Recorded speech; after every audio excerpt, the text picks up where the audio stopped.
guys, welcome to the Sam and Abby podcast. Welcome to the Sam and Abby podcast, guys. Thank you for tuning in again. Yes. Last week we talked about lots of good stuff. This week we have a little bit of a different direction we're going. We're talking about theater. Okay, so as you guys know, our podcast surrounds like our high school stories, about like all the various things we did. We talked about field hockey the other week. Because Abby was on the field hockey team. I know. And this week we're talking about my experience doing theater, okay? I did various plays in high school, but today we're talking about when I did The Crucible. The Crucible. One of Arthur Miller's classic plays. One of my favorites. One of your favorites? Did you see it? Yeah, I loved it. Yeah? I saw you and it was great. I know, yeah. It was phenomenal. Okay, but yeah, guys, I have a little bit thing written up. This is just kind of the synopsis of today's episode. So just listen in, okay?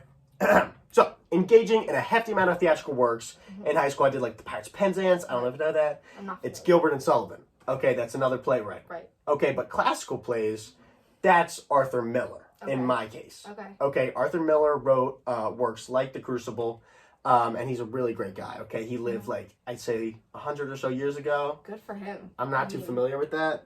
But yeah, so when I did like theatrical works like prior, they weren't as impactful as The Crucible. Really? Yeah. How are they different? Well, I'm glad you asked that. Right. Okay, so The Crucible not only honed my performance skills, but it nursed a new appreciation for like literary aspects and like parts of the script that I had like not seen prior. Okay. You know, I felt like Arthur Miller really gave me the shoes I needed to walk in the play. And I'll be explaining that later, guys. But this is just the intro. All right. But delving deeper into the literary craft behind notable classic plays, such as The Crucible, can enhance the experience of a thespian or theater goer immensely. Okay? It can provide a deeper admiration and understanding of the script, and it can give light to a profound understanding of a character's motives and dynamics. And honestly, it can enrich one's overall experience when they see plays. Yeah. So guys, keep watching for my story, okay? All right, so how did your story start? Okay, so it was fall semester. You remember fall semester? I remember. With all the football games and all that? Yes, it was fall semester, senior year. It was great. Yeah. Okay, the audition process rolled around, and I kind of was like, okay, I don't remember much of The Crucible from freshman year, but I remember reading it. Right. Okay, kind of. Uh-huh. I think my head was down in the desk most of the time, but yeah, we read it freshman year. So I was imagining like, wrestling witches and fighting old women and hanging stuff, Yes. right? Yeah. So yeah, that's what I was imagining. So I kind of honed that in, okay? Right. So you were excited when they announced like The Crucible. Was Yeah, like, I was excited. I knew it was happening because my director had experienced or had said that he wanted to do it because that was his favorite music or his favorite play. Okay. So I knew we were in The Crucible, Right. and I was kind of okay with that. Okay. I think I was going to get the lead role? So you felt No, of course not. Who do you right. think I know. Yes, I did. I did think I was going to get the Of lead course. role, obviously, Why? right? Yeah. But yeah, I still had to put, my game face on. So I furrowed my brows because I Right. was reading for John Proctor, who I thought was just like, muscly, like, ooh, guy, like farmer guy. Right. Right? So, I furrowed my brows, tried to get some of those wrinkles on my forehead. And then I walked into the audition room, and I read the script. Okay. Okay. Were you nervous? It was my senior year, so Yeah. I wasn't that nervous, Right. if I'm being honest. Yeah. Because I knew my competition. I knew they weren't that good. So, Wow. I yeah. not to sound cocky or anything. It's okay. Yeah, that's okay. I mean, you saw them, the juniors and sophomores. Yeah. Yeah. It was rough. It was rough. I'll be honest. Yeah. Yeah. So, the cast list rolled around. The cast list rolled around, and I saw my name printed bold across the top. Right. Sam Starr, John Proctor. Were you surprised? No, Of course not. absolutely not. Right. But I was excited. Okay, I was excited until I wasn't. Why? Well, we went to our cold read. Okay. For people that don't know, what is a cold read? Okay, so I know this episode is more tailored towards theater enthusiasts, but who don't know, a cold read is when you go into the audition process and you basically just read the entire script. Okay, if it was a musical, you would read the songs, you know, all that, or you would skip over them. But yeah, you would read the script. Okay. And normally this takes around like one rehearsal, depending how long the book is or play is. But The Crucible, if you guys don't know, has 4 acts. Not 1, not 2, not 3, 4. 4. Okay, it was insane. Right. This thing took like, I think 3 rehearsals. Yikes. Yikes is right. Yeah. So yeah, we were reading and reading and reading, and monologues just kept pouring out of my mouth. Like, this was insane. Right. Yeah, going back to freshman year, this book is long. It's a long and one. John Proctor has a lot of monologues. Yes. Okay, so the process of memorizing, that was a little bit difficult. That took a while. Right. I'd say like 2 months. 2 months. Okay, coming around Tech Week, Okay. I like honestly was still rehearsing Yeah. and still memorizing. And if you guys don't know what Tech Week is, that's when tech starts getting involved in your production, like lights, spotlights, sound design, all that kind of stuff. So you should usually have the lines memorized by then. Yes, but I didn't.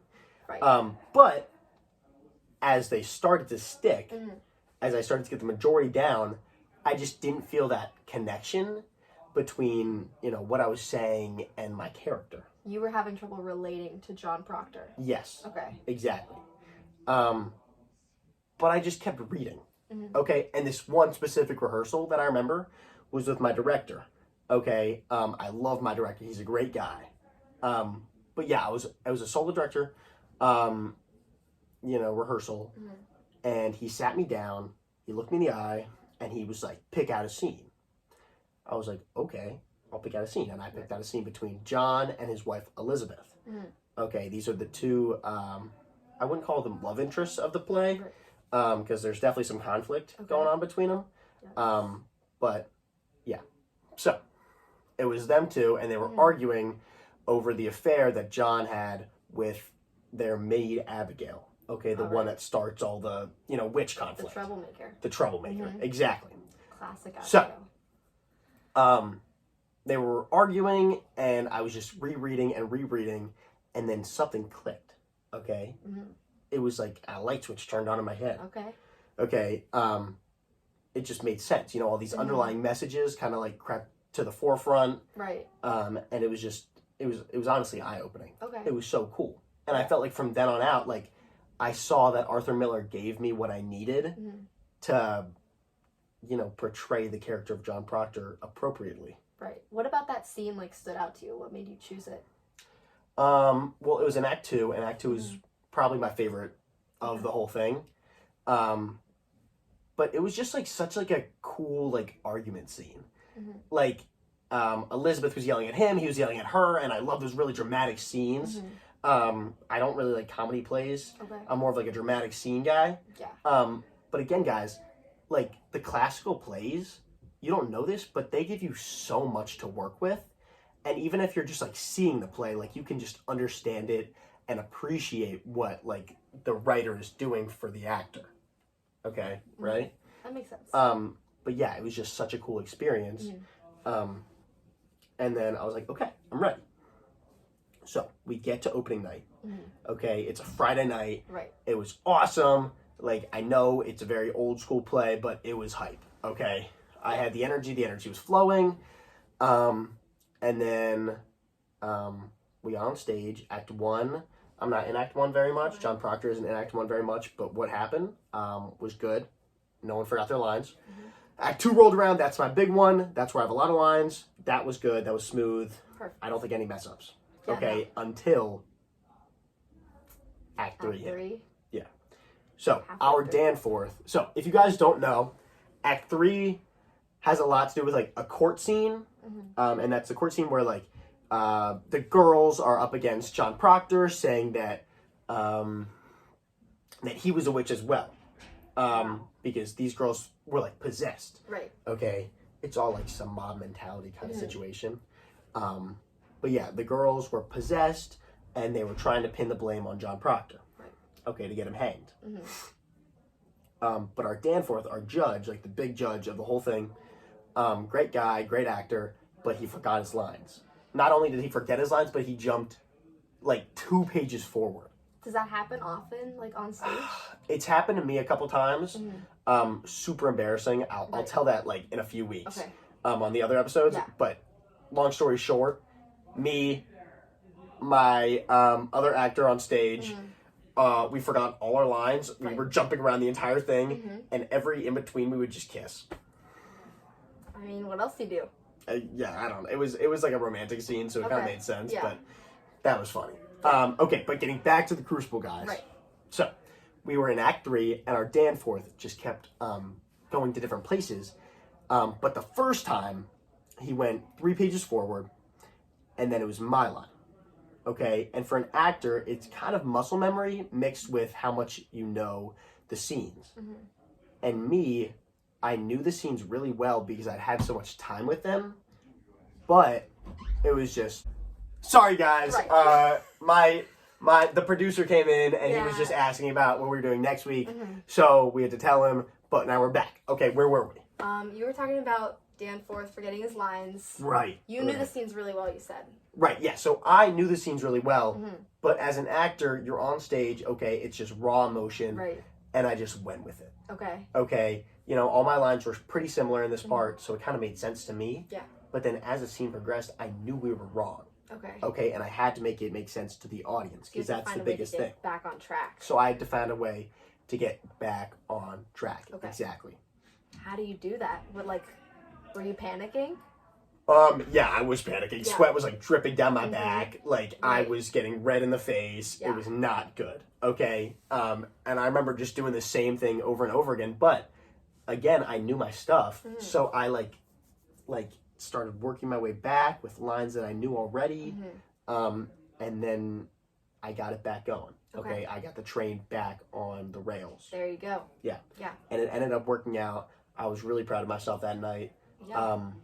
But again, it's just how well you know the work. Yeah. Okay, guys, if you guys are in a play or watching a play, get familiar with the work. There's so much more to do with theater than just learning the lines, learning the characters, and learning like your stage directions. Okay, there's so much like literary knowledge that you can have just like in the book already. Yeah, I think I'm not like a big theater person, but just from like talking with you about it, I've learned that there's like a lot more to it than just like memorizing lines, and it's just like a genuine passion for like creating something. Yeah, and you saw the play. I saw it, and I saw it come to life. Right. Yeah. See, were you there opening night? I was there, and honestly, I couldn't even tell. Like whenever you guys were messing up the lines, it wasn't even noticeable. Exactly, guys. See, that's just why it's so important to know your stuff. Yeah. Okay. So just to recap, like overall, like finding the subtextual message by dissecting an author's work, it can give an actor or theater enthusiast the shoes they need to walk in to grasp a classic play, like The Crucible. Through my experience, I developed a connection with my character, John Proctor.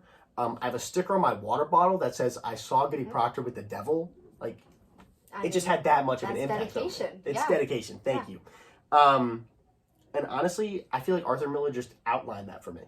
Like, he gave me the shoes I needed to walk in. I know I said that, but it works. I mean, what a great guy. You know, honestly, like, this connection that I had with the play aided me in keeping the play on track, even when it derailed. Okay, he gave me the shoes that I needed to walk in, and the only way I learned how to tie them was through understanding and experiencing the literature. Wow. Sorry, guys, I just get so passionate about this stuff. Yeah. Thank you. Yeah.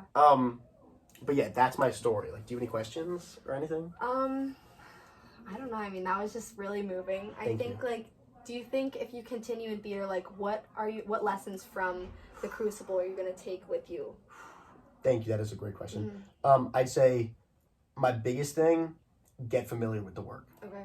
Like, read it, understand it, go with it, go through it with someone else that you know, maybe a fellow actor or your director, but just overall, like, feel your work. Wow. Like, there's something so special about, like, not only portraying a work, but like crying when you're on stage, or working your way back if someone messes up something. Know that thing thick and thin. Yeah. Okay. Because honestly, like, that's the best thing you can do. Yeah, I as think an just actor. like knowing the person that you're playing, like Yes. even if you maybe don't know the lines, Yeah. just knowing like the like isms of that person, like how they act. Exactly, and that can help with improv too. Yes. Like if it does mess up and that event does happen on stage, like you can, I don't know, improv your way out of it. Okay. Do you know what improv means?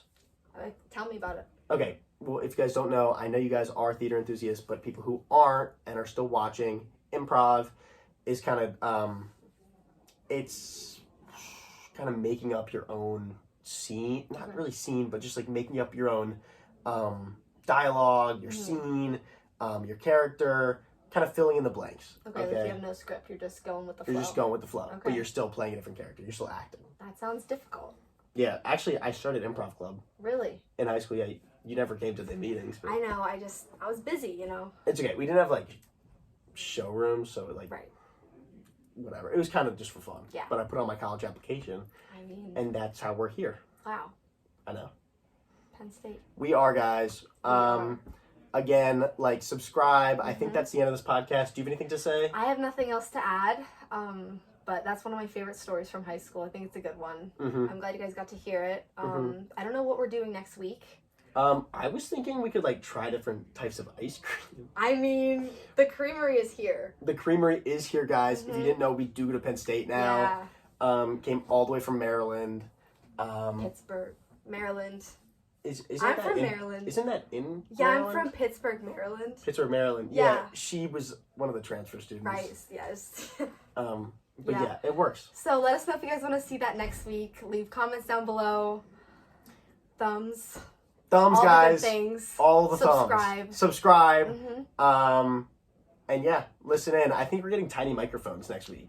We should be. Yeah, hopefully. We're going to work on that for you Are guys. they coming in?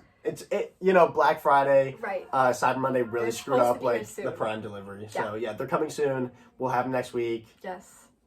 Did you hear the producer outside? Oh, I heard him. That's great. Okay, guys, that's the end. Okay. We're wrapping up. Yeah. Later, guys. Thank you. Goodbye. Goodbye. Goodbye.